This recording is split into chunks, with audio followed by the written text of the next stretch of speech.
नमस्कार दोस्तों, तो कैसे हैं आप लोग? सब बढ़िया, ठीक ठाक। तो आज का टॉपिक है अपना शैव एवं भागवत धर्म। शैव एवं भागवत धर्म के बारे में पढ़ेंगे। ये बुक है कॉस्मोस पब्लिकेशन का, एनसीईआरटी सार संग्रह, क्लास 6 से 12 तक जितना भी महत्वपूर्ण बिंदु है सारे को इसमें इंक्लूड किया गया है।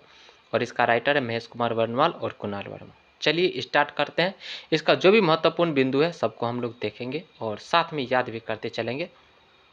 तो पहला बिंदु क्या है आपका? पहला पॉइंट क्या है?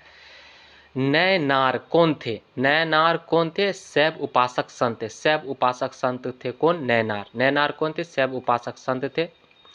मत्तम मत्तम यूर। मत्यम यूर से क्या तात्पर्य? मत्यम यूर से क्या तात्पर्य? प्राचीन भारत में एक शैव संप्रदाय। प्राचीन भारत में एक शैव संप्रदाय से तात्पर्य है। मत्यम यूर से क्या तात्पर्य है? प्राचीन भारत में एक शैव संप्रदाय से तात्पर्य है। त्रिमूर्ति तथा अर्ध नारीश्वर। त्रिमूर्ति तथा अर्ध नारीश्वर की पूजा किस काल में प्रारंभ हुई थी? तो गुप्त काल में प्रारंभ हुई थी। त्रिमूर्ति तथा अर्ध नारीश्वर की पूजा किस काल में प्रारंभ हुई थी? तो गुप्त काल में प्रारंभ हुई थी। उसका मेगास्थनीज। मेगास्थनीज ने भगवान शिव मेगास्थनीज ने भगवान शिव को कौन सी संज्ञा दी थी? मेगास्थनीज ने, मेगा होगा, मेगास्थनीज ने भगवान शिव को कौन सी संज्ञा दी थी? Dionysius Dionysius Dionys Dionysius Dionysus Dionysus Dionysus. Megasthenes ने भगवान शिव को कौन सी संज्ञा दी थी? Dionysus Dionysus Dionysus. जैन ग्रंथ उत्तराध्यान। जैन ग्रंथ उत्तराध्ययन जैन ग्रंथ उत्तराध्ययन सूत्र में वासुदेव का संबंध किस जैन तीर्थंकर से बताया जाता है? तो अरिष्टनेमी से बताया जाता है। किससे बताया जाता है? अरिष्टनेमी से बताया जाता है। लिंग पूजा। लिंग पूजा का प्रथम स्पष्ट उल्लेख किस पुराण में मिलता है? मत्स्य पुराण में मिलता है। लिंग पूजा का प्रथम स्पष्ट उल्लेख किस पुराण से में मिलता है? तो मत्स्य पुराण में मिलता है। अथर्ववेद एवं श्वेताश्वर। अथर्ववेद एवं श्वेताश्वर उपनिषद में शिव का एक नाम महादेव मिलता है। अथर्ववेद एवं श्वेताश्वर उपनिषद में शिव का एक नाम महादेव मिलता है। शिव की प्राचीनतम मूर्ति पहली शताब्दी की है। मद्रास के निकट रेनीगुंटा में सिद्ध गुडी मल्लम लिंग के रूप में प्राप्त हुआ है। अर्धनारीश्वर मूर्ति में आदि शिव तथा आदि पार्वती किसका प्रतीक है? देव एवं उसकी शक्ति के योग का प्रतीक है। देव और उसके शक्ति के योग का प्रतीक है। देव और उसके शक्ति के योग का प्रतीक है। दक्षिण भारत में शैव आंदोलन में किसका प्रमुख भूमिका थी? दक्षिण भारत में शैव आंदोलन में किसकी प्रमुख भूमिका थी? दक्षिण भारत में शैव आंदोलन में किसकी प्रमुख भूमिका थी? तो नैनार संतों की प्रमुख भूमिका थी। नैनार संतों की संख्या कितनी थी? 63। नैनार संतों की संख्या कितनी थी? 63 थी। एक संप्रदाय के रूप में शैव धर्म का प्रारंभ किस काल में हुआ? एक संप्रदाय के रूप में शैव धर्म का प्रारंभ किस काल में हुआ? शुंग सातवाहन काल में हुआ था। कौन सा काल में हुआ था? शुंग सातवाहन काल में हुआ था। प्रमुख दर्शन एवं प्रतिपादक के बारे में हम चलिए जानते हैं। दर्शन इधर दिया गया, आधार ग्रंथ है, इधर प्रतिपादक। सांख्य दर्शन बहुत ही महत्वपूर्ण है। सांख्य दर्शन का आधार ग्रंथ कौन है? सांख्य सूत्र। सांख्य दर्शन का आधार ग्रंथ है सांख्य सूत्र। सांख्य दर्शन का आधार ग्रंथ है सांख्य सूत्र। सांख्य दर्शन का आधार ग्रंथ कौन है? सांख्य सूत्र है। और इसके प्रतिपादक कौन है? कपिल मुनि। इसके प्रतिपादक है कपिल मुनि। इसके प्रतिपादक कौन है? कपिल मुनि। न्याय दर्शन के आधार ग्रंथ कौन है? न्याय दर्शन के आधार ग्रंथ कौन है? न्याय दर्शन के आधार ग्रंथ है न्याय सूत्र। न्याय दर्शन के आधार ग्रंथ है न्याय सूत्र।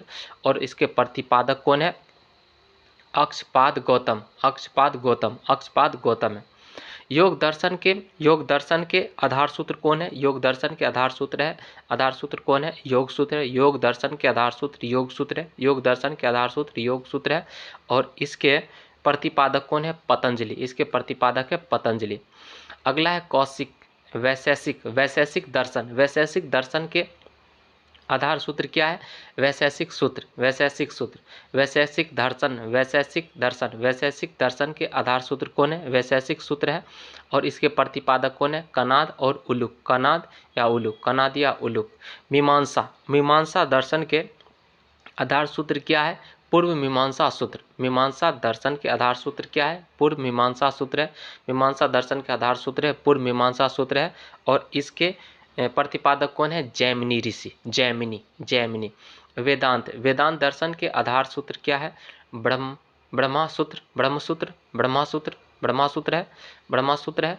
और इसके प्रतिपादक है बदरायन, बादरायन। इसके प्रतिपादक कौन है? बादरायन। अगला है संप्रदाय और संस्थापक। संप्रदाय और संस्थापक बहुत ही महत्वपूर्ण है ये, ठीक है ना। संप्रदाय और संस्थापक के बारे में चलिए। आजीवक संप्रदाय के संस्थापक कौन थे? मखलीपुत्र गोसाल। आजीवक संप्रदाय के संस्थापक कौन थे? मखलीपुत्र गोसाल है। घोर अक्रियावादी, घोर अक्रियावादी के संस्थापक कौन थे? पूरन कश्यप। घोर अक्रियावादी के संस्थापक कौन थे? पूरन कश्यप। घोर अक्रियावादी के संस्थापक थे पूरन कश्यप। दीक्षावाद के संस्थापक कौन थे? आचार्य अजित केशकाम्बलिन, आचार्य अजित केशकाम्बलिन। भौतिकवादी, भौतिकवादी के संस्थापक कौन थे? पकुद, पकुद कच्चायन, पकुद कच्चायन, पकुद कच्चायन। भौतिकवादी के संस्थापक कौन थे? पकुद कच्चायन। उसका बोलता है अनिश्चयवादी के संस्थापक कौन थे? अनिश्चयवादी के संस्थापक कौन थे?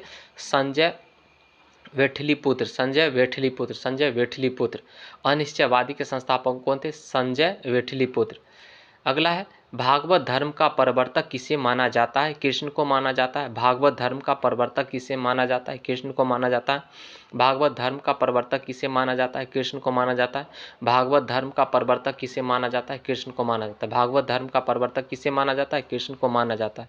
किस ग्रंथ में सर्वप्रथम देवकी के पुत्र कृष्ण का वर्णन किया गया है? किस ग्रंथ में सर्वप्रथम देवकी के पुत्र कृष्ण का वर्णन किया गया है? छांदोग्य उपनिषद में किया गया। किस में किया गया? छांदोग्य उपनिषद में किया गया। भागवत संप्रदाय के विकास का श्रेय किन शासकों को दिया जाता है? भागवत संप्रदाय के विकास का श्रेय किन शासकों को दिया जाता है? भागवत संप्रदाय के विकास का श्रेय किन शासकों को दिया जाता है? तो गुप्त शासकों को दिया जाता है। किसको दिया जाता है? गुप्त शासकों को दिया जाता है। हेलियोडोरस, हेलियोडोरस, हेलियोडोरस तक्षशिला का निवासी था। हेलियोडोरस कहाँ का निवासी था? तक्षशिला का निवासी था। तथा उसके बेसनगर अभिलेख से वासुदेव के संबंध का वर्णन मिलता है। तथा उसके बेसनगर अभिलेख से वासुदेव के संबंध का वर्णन मिलता है। कर्म का सिद्धांत किस दर्शन से संबंधित है? मीमांसा दर्शन से संबंधित है। कर्म का सिद्धांत किस दर्शन से संबंधित है? मीमांसा सिद्धांत से संबंधित है। कर्म का सिद्धांत किस दर्शन से संबंधित है? मीमांसा दर्शन से संबंधित है। अवतारवाद का सर्वप्रथम उल्लेख किस ग्रंथ में मिलता है? अवतारवाद का सर्वप्रथम उल्लेख किस ग्रंथ में मिलता है? श्रीमद्भागवत गीता में मिलता है। अवतारवाद का सर्वप्रथम उल्लेख किस ग्रंथ में मिलता है? श्रीमद्भागवत गीता, श्रीमद्भागवत गीता में मिलता है। श्रीमद्भागवत गीता में मोक्ष के साधन के रूप में धर्म, कर्म तथा भक्ति को समान महत्व दिया गया है। श्रीमद्भागवत गीता में मोक्ष के साधन के रूप में धर्म, कर्म तथा भक्ति को समान महत्व दिया गया है। वह प्राचीन स्थल जहां 88,000 ऋषि मुनियों की सभा में संपूर्ण महाभारत कथा का वाचन किया गया था। तो नैमिषारण्य,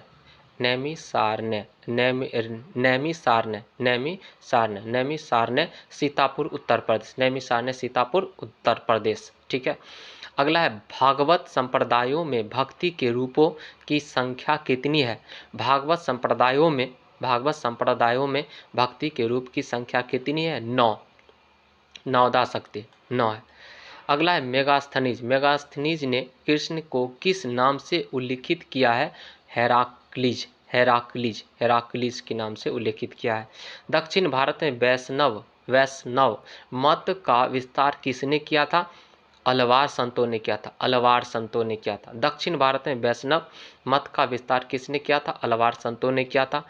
अलवार संतों की संख्या 12 मानी जाती है। इन संतों में अंडाल नामक महिला संत का भी उल्लेख है, जिन्हें दक्षिण की मीरा भी कहा जाता है, जिन्हें दक्षिण की मीरा कहा जाता है। अव्यूहवाद किस धर्म से जुड़ा हुआ है? वैष्णव धर्म से जुड़ा हुआ है। अव्यूहवाद किस धर्म से जुड़ा हुआ है? वैष्णव धर्म से जुड़ा है। अव्यूहवाद किस धर्म से जुड़ा हुआ है? वैष्णव धर्म से जुड़ा हुआ है। अगला है गुप्त शासक।